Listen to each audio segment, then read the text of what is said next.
Hello friends, எல்லோரும் எப்படி இருக்கீங்க? இன்றைக்கி நம்ம வீடியோவில் இட்லி மாவு வச்சு ஒரு சூப்பரான ஸ்நாக் ரெசிபி தான் பார்க்க போகிறோம். நிறைய இடங்களில் இப்போ ஒரே மழையாக இருக்கிறதுனால ஈவினிங் டைமில் இந்த ஸ்நாக்கை செஞ்சு சாப்பிட்றதுக்கு ரொம்ப சூப்பராக இருக்கும். ஒரு பவுலில் இட்லி மாவை சேர்த்துக்கலாம். மாவு வந்து நல்லா கெட்டியாக இருக்கிற மாதிரி பார்த்துக்கோங்க. நீங்கள் அரைக்கும் போதே கூட எடுத்து வச்சுக்கலாம். நீங்கள் எடுக்கிற இட்லி மாவு அரைச்ச அன்றைக்கே நீங்கள் யூஸ் பண்ணலாம். அப்படின்னா ஒரு 2 நாள் அரைச்சி வச்ச மாவையும் யூஸ் பண்ணலாம். அதுக்கு மேலே போகும்போது மாவு வந்து கொஞ்சம் புளிச்சிருச்சுன்னா டேஸ்ட் வந்து நல்லா இருக்காது. புளிக்காமல் இருக்கிற வரைக்கும் நம்ம வந்து 2-3 நாள் அரைச்ச மாவு கூட யூஸ் பண்ணிக்கலாம். மாவு அரைச்சதுக்கப்புறம் நான் வந்து உப்பு போட்டு கலந்து வச்சுருந்தேன். இப்போது கொஞ்சமாக மட்டும் சேர்த்துக்கிறேன். நீங்கள் உப்பு போடலைன்னா தேவையான அளவுக்கு உப்பு சேர்த்துக்கோங்க. மெஷர்மெண்ட் கப்பில் 1.5 கப் அளவுக்கு மாவு எடுத்திருக்கேன். இப்போ இது கூடவே 3 டீஸ்பூன் ரவை சேர்த்துக்கலாம். 2 டீஸ்பூன் அரிசி மாவு சேர்த்துக்கிறேன். மாவு நீங்கள் எந்த அளவுக்கு இலக்கமாக அரைச்சிருக்கீங்களோ கெட்டியாக அரைச்சிருக்கீங்களோ அதுக்கேற்றது போல் நீங்கள் வந்து ரவையும் அரிசி மாவையும் நீங்கள் ஆட் பண்ணிக்கோங்க. 2 சிட்டிகை அளவுக்கு சோடா உப்பு சேர்த்துக்கிறேன். எல்லாத்தையும் சேர்த்து நல்லா கலந்து கொடுத்துக்கலாம். நல்லா மிக்ஸ் பண்ணி விட்டுட்டு ஒரு 15 நிமிஷத்துக்கு நல்லா ஊற வைக்கணும். ரவை சேர்த்துருக்கிறதுனால நல்லா ஊறி வரணும். அதனால் மாவை கலந்து கொடுத்துட்டு 15 நிமிஷத்துக்கு நம்ம வந்து ஊற வச்சுக்கலாம். நிறைய பேர் கேட்கலாம், இட்லி மாவு இருக்குது ஆனால் ரவை அரிசி மாவெல்லாம் எதுவுமே வீட்டில் இல்லை, அப்போ என்ன பண்ணுறது அப்படின்னு சொல்லிட்டு கோதுமை மாவு இருந்தால் கோதுமை மாவு சேர்த்துக்கோங்க. கேழ்வரகு மாவு இருந்தால் கேழ்வரகு மாவு சேர்த்துக்கோங்க. மைதா மாவு இருந்தால் மைதா மாவும் சேர்த்துக்கலாம். மைதா மாவுக்கு பதிலாக நீங்கள் கோதுமை மாவும் கேழ்வரகு மாவு கூட நீங்கள் சேர்த்துக்கலாம். மாவு நல்லா கொஞ்சம் கெட்டியாக இருக்கணும். எண்ணெயில் எடுத்து போடும்போது எண்ணெய் குடிச்சிரும் இலக்கமாக இருந்துச்சுன்னா அப்படின்றதுனால தான் எக்ஸ்ட்ரா நம்ம வந்து கோதுமை மாவோ இல்லைனா இந்த மாதிரி ரவை அரிசி மாவு இதெல்லாம் சேர்த்துக்கிறோம். மாவை நல்லா மிக்ஸ் பண்ணி கொடுத்துட்டு எல்லாத்தையும் சேர்த்து ஒரு 15 நிமிஷத்துக்கு ஊறட்டும். அதுக்குள்ளே போண்டாக்கு ஆட் பண்ணுறதுக்கு வெங்காயம் பச்சை மிளகாலாம் கட் பண்ணிக்கலாம். இன்னொரு பக்கம் சட்னியும் அரைச்சி எடுத்து வச்சுக்கலாம். சட்னி அரைக்கிறதுக்கு ஒரு மிக்ஸி ஜாரில் ஒரு கை அளவுக்கு தேங்காவை அந்த மேலே இருக்கிற அந்த ப்ரௌன் கலர்லாம் எல்லாமே எடுத்துட்டு சின்ன சின்னதாக கட் பண்ணி சேர்த்துக்கிறேன். சின்னதாக ஒரே ஒரு துண்டு இஞ்சி, ஒரு பச்சை மிளகாய் சேர்த்துக்கிறேன். புட்டுக்கடலை வந்து பார்த்திங்கன்னா 1 ஸ்பூன் மட்டும் சேர்க்குறேன், அதிகமாக சேர்க்காமல். 2 முந்திரியை தண்ணியில் ஊற வச்சு எடுத்து வச்சுருக்கேன். அதை சேர்த்துட்டு உப்பு கொஞ்சமாக சேர்த்துட்டு அரைச்சி எடுத்துக்கலாம். சட்னியை அரைச்சி எடுத்துக்கிட்டேன். ரொம்ப வந்து தண்ணியாக இல்லாமல் கொஞ்சம் இந்த அளவுக்காச்சும் கெட்டியாக வச்சுக்கோங்க. இன்னும் நீங்கள் கெட்டியாக கூட வந்து சட்னி அரைச்சிக்கலாம், அது உங்கள் விருப்பம்தான். போண்டா தொட்டு சாப்பிட்றதுக்கு இந்த கன்சிஸ்டன்சி கரெக்டாக இருக்கும். தாளிப்புக்கு கொஞ்சமாக எண்ணெய், கடுகு, கருவேப்பிலை போட்டு தாளித்து எடுத்து வச்சுருக்கேன். அதை சட்னியில் சேர்த்துடலாம். மாவு நல்லா ஒரு 15 நிமிஷத்துக்கு ஊறி வந்துருச்சு. ரவை வந்து பார்த்திங்கன்னா நல்லா இப்போ ஊறி இருக்கும்.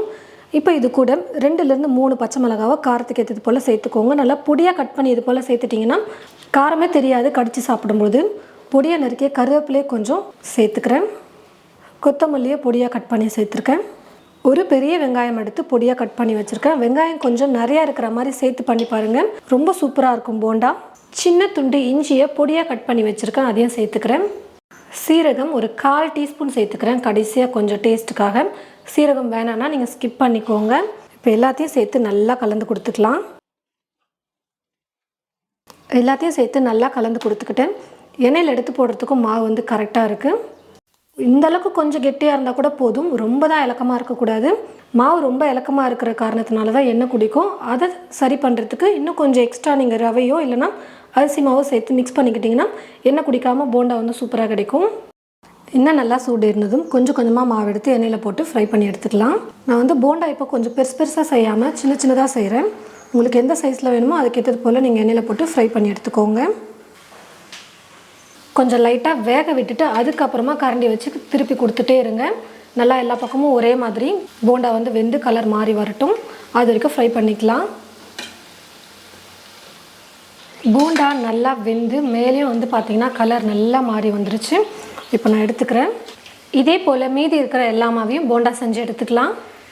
மேலே நல்லா மொறுன்னு உள்ளே வந்து சாஃப்டாக இருக்கிற அளவுக்கு ஒரு சூப்பரான இட்லி மாவில் போண்டா வந்து பண்ணியிருக்கோம்.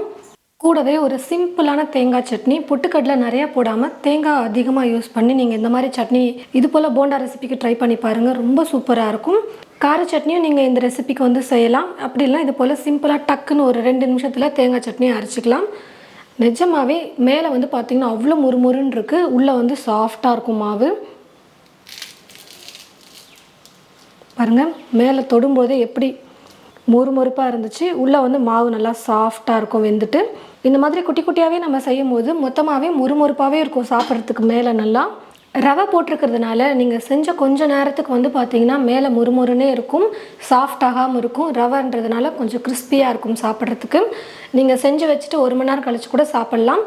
நீங்களும் இது போல் உங்களுடைய வீட்டில் இட்லி மாவு வச்சு ஒரு சூப்பரான மொறுமொறுப்பாக டேஸ்டியாக போண்டா வந்து ட்ரை பண்ணி பார்த்துட்டு எப்படி இருந்ததுன்னு சொல்லிட்டு மறக்காமல் கமெண்ட் பாக்ஸில் வந்து கமெண்ட் பண்ணுங்கள். இந்த வீடியோவை மற்றவங்களுக்கும் ஷேர் பண்ணுங்கள். இது போல் நிறைய ரெசிபீஸ் பார்க்க தமிழ் ஃபுட் மசாலா சேனலை மறக்காமல் சப்ஸ்கிரைப் பண்ணிக்கோங்க. தேங்க்யூ.